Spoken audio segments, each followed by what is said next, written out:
আন্তর্জাতিক গাদা দিবসের শুভেচ্ছা। হ্যাপি গাদা ডে।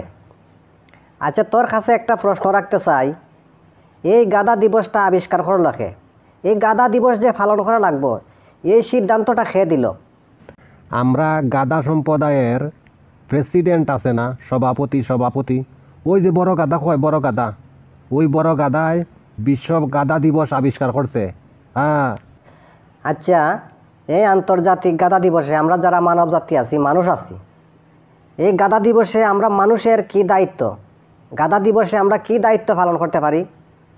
গাদা দিবসে তোরার অনেক দায়িত্ব আছে। তোরা সারা বছর গাদারে দিয়া বোঝা টানাস, লুট টানাস। এখন তোরার দায়িত্ব হইল এই গাদা দিবসে গাদারে খান্দ লইয়া ঘুরা। হ্যাঁ। না না, তা কোনোদিনও সম্ভব না। মানুষ হইয়া গাদা খান্দে লই আমরা ঘুরমু, আমরা তো একটা মান সম্মানের ব্যাপার স্যাপার আছে। ওরে মান সম্মানওয়ালার ঘরে মান সম্মানওয়ালা, তোরার মাঝে গাদা নাই? তোরার মধ্যেও তো গাদা আছে। যারা কম কথা কয় তোরা গাদা হইয়া ডাকস, যারা একটু অলস প্রকৃতির তারারে তোরা গাদা হইয়া ডাকস, তোরার মান সম্মান যায় না। আর এখন তোরার মান সম্মান যায়? আরে ওইটা তো খতার কথা। কেউ যদি কম কথা কয় আমরার মধ্যে, আমরা খতার কথা কইয়া থাকি যে গাদার গাদা।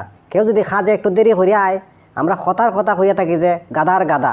কেউ যদি একটু কম গতিতে চলাফেরা করে, আমরা কইয়া থাকি যে গাদার গাদা। কিন্তু প্রকৃতপক্ষে তারা গাদা না, তারা মানুষ। অনেক সময় গবেষণা করিয়া দেখা গেছে, যারা কম কথা কয় তারা পরীক্ষায় ভালো রেজাল্ট করে, আইএ বিএ পাস করিয়া তারা ভালো চাকরি করে। আচ্ছা, তাহলে এক কাম কর, গাদা দিবসে গাদারে খান্দ লওয়ার দরকার নাই।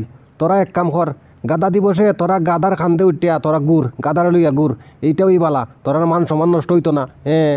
তা ঠিক আছে, গাদা দিবসে আমরা এক কাজ করতে পারি, গাদার ফিটে চইরিয়া গাদারে নিয়া চারিদিকে ঘুরতে পারি।